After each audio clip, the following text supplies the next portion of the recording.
Evaluation में तुम्हें दो इंजरी सबसे ज्यादा कॉमनेस्ट पता होना चाहिए। एक है तुम्हारा बेनकार्ट लीजन और दूसरा है तुम्हारा हिलसैक लीजन। सेकेंड है हिलसैक लीजन। ये दो टाइप के लीजन्स तुम्हें मोस्ट कॉमनली दिखते हैं अगर कोई पेशेंट तुम्हारा डिसलोकेशन का। बहुत इंपॉर्टेंट पॉइंट है ये, अच्छे से इसको समझना। ये है तुम्हारा ट्रांसवर्स सेक्शन, ये है तुम्हारा, this is your rim, glenoid rim, and this is your head of humerus. मैंने शोल्डर जॉइंट को ऊपर से देख रही हूँ, मैं इसको ऊपर से देख रही हूँ, तो मुझे ये पार्ट जो मेरा है वो मेरा ग्लेनॉइड रिम है, और ये जो मेरा गोल है this is your head of humerus. ऊपर से देख रही हूँ।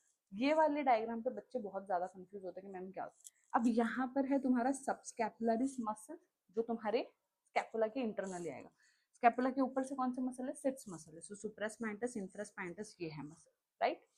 अब जैसे ही एंटर डिसलोकेशन होगा मतलब ये आगे जाएगा। सो एंटर डिसलोकेशन में दो चीजें, बेनकार्ट लीजन, ये है तुम्हारा कौन सा? Glenoid rim. नॉर्मली क्या होता है, ये है तुम्हारा स्कैपुला, ये है तुम्हारा पूरा ग्लेनॉइड लैब्रम, और ये हेड ऑफ ह्यूमरस। जैसे इसमें से बाहर निकलेगा तो कुछ इंजरी करके निकलेगा, because it is embedded into the labrum. What is the thing?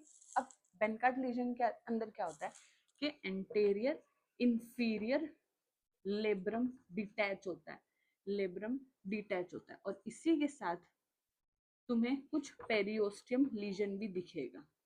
Periosteum bone बाहर अवल्जन होगा, ठीक है। दो चीज, एक तो लेब्रल डीअटैच हो जाएगा पूरा, और साथ ही साथ में चिप फ्रैक्चर या फिर कुछ अवल्जन फ्रैक्चर हो जाएगा तुम्हारे ग्लेनॉइड रिम का। अच्छे से समझना, इसको हम लोग बोलते हैं बेनकार्ट। अगर सिर्फ लेब्रल डीअटैच हुआ, सिर्फ लेब्रम ही बाहर निकला है, तो उसको हम लोग बोलेंगे सॉफ्ट बेनकार्ट। हार्ड और बोनी बेनकार्ट हम किसे बोलेंगे? अगर तुम्हारा पूरा लेब्रम भी बाहर निकला है, साथ में बोन भी तुम्हारा डीअटैच हुआ है, अवल्जन फ्रैक्चर, उसको हम लोग बोलेंगे बोनी बेनकार्ट, ठीक है। So this is two thing, anterior inferior labrum along with periosteum bone plus avulsion fracture अगर इसके अंदर हुआ है तो इसको हम लोग बोलेंगे बेनकार्ट legion.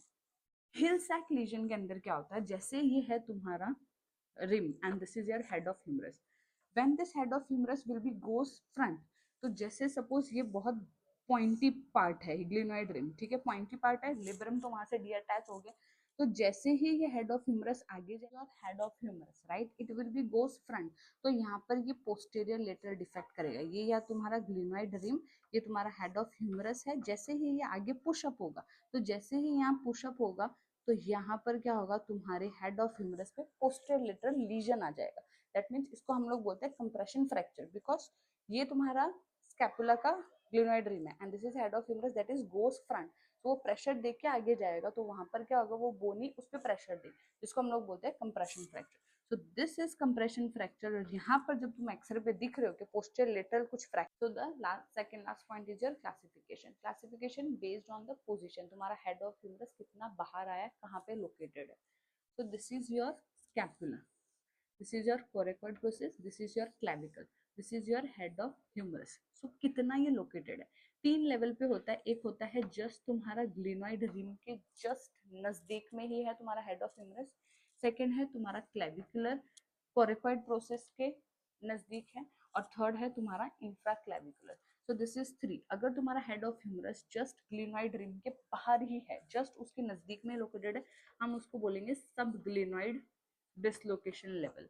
If it is just under your coracoid process तो हम उसे बोलेंगे सब कोरेकॉइड डिसलोकेशन।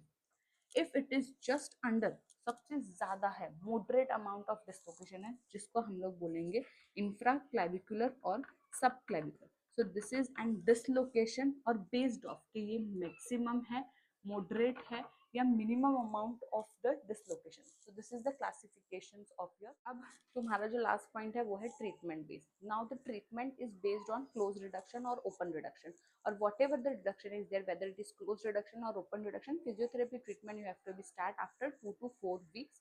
जैसे उनका immobilization period complete हो जाए उसके बाद you have to be start। and if it is active person, तो sports person है, तो तुम्हें उन्हें on field और return to sports training भी देनी पड़ेगी, right। so treatment में you having two option। first treatment option is your close reduction, और second the technique is your open reduction, ठीक है। अब क्लोज रिडक्शन के अंदर जो मोस्ट वायरल और मोस्ट इंपॉर्टेंट जो टेक्निक्स है वो है हिपोक्रेटिक टेक्निक और सेकेंड है स्टिम्सॉन टेक्निक। हिपोक्रेटिक टेक्निक के अंदर क्या करता है, सिर्फ एक ही सर्जन की इसमें जरूरत है कि वो पेशेंट को lie on the floor, he makes the patients lie on the floor, place the one foot over the patient chest, so एक पैर से पेशेंट का शोल्डर स्टेबलाइज करेगा और दूसरे हाथ से he will be take external rotation and then axillary traction और उसको खींच के रखेंगे and maintain the and relocate the shoulder into the position, जिसको हम लोग बोलते हैं hippocratic technique.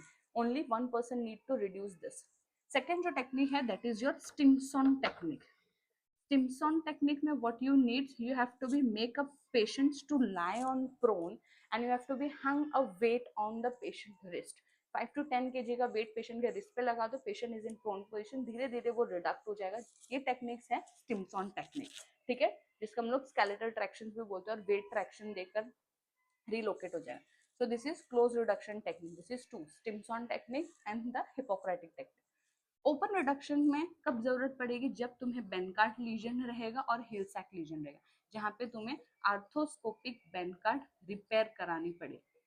Arthroscopic बेनकार्ट repair, arthroscopic technique से वहां पे हम लोग जहाँ पे भी ये लेबरल रिमूव हो गया है वहां पे क्या करेंगे, सर्जन्स एंकर्स लगा के इसको वापस रिलोकेट करेंगे, फिक्स इट करेंगे and after 2 to 4 week of post operative immobilization we will start our PT treatment. If you find this video very informative, share with your physio friends and your medico friends, and don't forget to subscribe my channel and you can be very updated so that you will be updated for my upcoming video. Thank you.